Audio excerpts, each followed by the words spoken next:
Welcome to SSG law academy. हम कर रहे हैं इंडियन कॉन्ट्रैक्ट एक्ट। बहुत सारे एक्ट्स ऑलरेडी हमारे चैनल पे अपलोड है। सेपरेट प्लेलिस्ट है अपनी प्रिपरेशन, जाके वहाँ पे आप अच्छी कर सकते हैं। और आज की जो वीडियो है वो कॉन्ट्रैक्ट एक्ट को लेके है। आज से हम इंडियन कॉन्ट्रैक्ट एक्ट शुरू करने वाले हैं अपने चैनल पे। आज की वीडियो सिर्फ एक जनरल इंट्रोडक्शन देने के लिए है कि ये एग्जॉस्टेड एक्ट है कि नहीं है, और ये किस तरीके से डिवाइड हुआ है, और इसकी थोड़ी सी हिस्ट्री जानेंगे। क्योंकि हम जब किसी एक्ट को शुरू करते हैं, अगर हम उसकी हिस्ट्री और ये सब जान लेते हैं, तो हमारे जो आंसर फॉर्मेशन होते हैं वो बहुत अच्छे हो जाते हैं। इस एक्ट की इम्पोर्टेंस जानने की के लिए आप कोई भी क्वेश्चन पेपर उठा लो, वहाँ पे कॉन्ट्रैक्ट एक्ट के क्वेश्चंस मिलते ही हैं।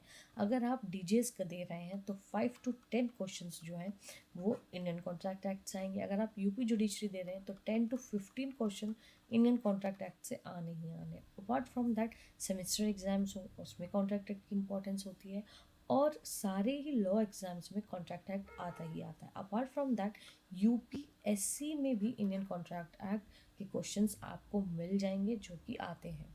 तो आज है जनरल इंट्रोडक्शन, और एक हमारे चैनल पे 1 मिनट में एक केस लॉ सीरीज जो है वो भी चल रही है, जिसमें कॉन्ट्रैक्ट एक्ट के बहुत सारे ऐसे केस लॉज हैं, इंपॉर्टेंट केस लॉज हैं, जिसको मैंने सिंप्लीफाई करके उस 1 मिनट की सीरीज़ में इनकॉर्पोरेट किया है, जो आपकी प्रिपरेशन को अच्छा कर सकता है, जिसे आप जाके देख सकते हैं।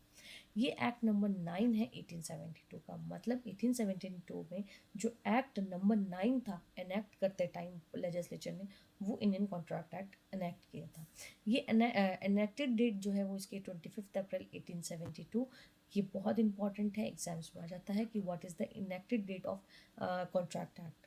ये अपने आप में एग्जॉस्टेड एक्ट नहीं है। क्यों? क्योंकि इंडियन कॉन्ट्रैक्ट एक्ट के बाहर भी बहुत सारे ऐसे प्रोविजंस हैं कॉन्ट्रैक्ट को लेके जो आपको मिल जाएंगे अदर लॉज में। ठीक है, जैसे कि एग्जाम्पल हो गया पार्टनरशिप एक्ट। ठीक है, जैसे कि एग्जाम्पल हो गया सेल्स ऑफ गुड एक्ट। ठीक है, जैसे कि एग्जाम्पल हो गया टीपीए। टीपीए में भी कुछ प्रोविजंस कॉन्ट्रैक्ट एक्ट की मिल जाती है, तो इसलिए ये अपने आप में एग्जॉस्टेड एक्ट नहीं है। इसके बाहर बाहर भी कॉन्ट्रैक्ट की प्रोविजंस आपको मिल जाएंगी। दूसरा रीज़न ये कि एग्जॉस्टेड नहीं है क्योंकि इसका आंसर है इसके प्रियम्बल में वर्ड यूज़ किया गया है to define and amend certain parts of law.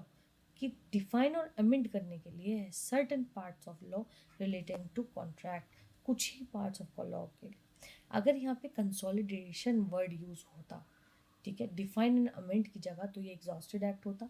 But क्योंकि यहाँ पे ये वर्ड यूज़ नहीं किया है, साफ साफ लिखा है just to define and amend certain parts of laws, इसलिए ये क्या हो गया, एक नॉन एग्जॉस्टेड एक्ट हो गया, अपने आप में कंप्लीट एक्ट नहीं है। ये जनरल प्रिंसिपल्स ऑफ कॉन्ट्रैक्ट बताता है, जैसे कि एक कॉन्ट्रैक्ट को फॉर्म करने के लिए क्या इंपॉर्टेंट है, क्या उसकी एज होनी चाहिए, ठीक है, क्या क्राइटेरिया है, क्या क्या लीगलिटी है, क्या सर्टेनिटी है। ये सारी प्रोविजंस जो हैं वो जनरल प्रिंसिपल्स ऑफ कॉन्ट्रैक्ट को लेके हैं, जो कि ये एक्ट बताता ही बताता है।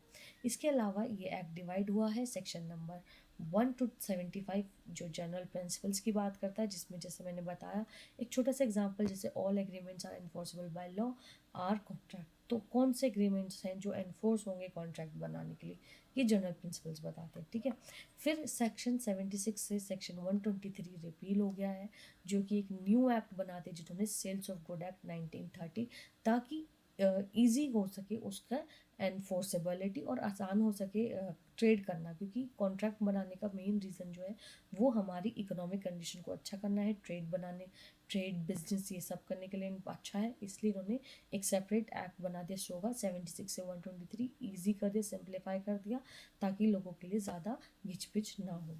फिर आ जाता है section number 124 to section number 238, जो बताता है कुछ टाइप्स ऑफ कॉन्ट्रैक्ट। जैसे एक टाइप है उसमें indemnity, guarantee, bailment, pledge, agency. ये कुछ टाइप्स ऑफ कॉन्ट्रैक्ट हैं जो आपको section number 124 to section number 238 तक मिल जाएंगे। देन है section number 239 to section number 226, जो कि अगेन रिपील हो गया और एक नया एक्ट बना, इंडियन पार्टनरशिप एक्ट 1932, ताकि ये भी सिंप्लीफाई कर सके बिजनेस को, इकोनॉमिक और कमर्शियल एक्टिविटीज़ को, जिस तरीके से ये, इसलिए इस एक्ट को सेपरेट बना दिया गया एक नए एक्ट के रूप में, इंडियन पार्टनरशिप एक्ट 1932। इसके अलावा इंडियन कॉन्ट्रैक्ट एक्ट 3 स्टेजेस में फॉर्म हुआ था। फर्स्ट स्टेज में थर्ड लॉ कमीशन ऑफ ने इंग्लैंड में इसको ड्राफ्ट किया था, इंग्लैंड की जो थर्ड लॉ कमीशन, ताकि इसको एक कॉन्ट्रैक्ट करके वो अपनी यहाँ की जो ट्रेड है उनको आप आसानी से कर सके, उसकी जो प्रोविजंस उसको सिंप्लीफाई कर सके। सेकेंड स्टेज में इन्होंने अपनी इसको ड्राफ्ट किया और बोरो के कुछ प्रोविजंस लंदन के जो लॉज थे उनसे, इंग्लैंड लॉज से, और थर्ड में सर JF स्टीफन ने इसको कंप्लीट किया, जिसको आज तक हम फॉलो कर रहे हैं। Thank you.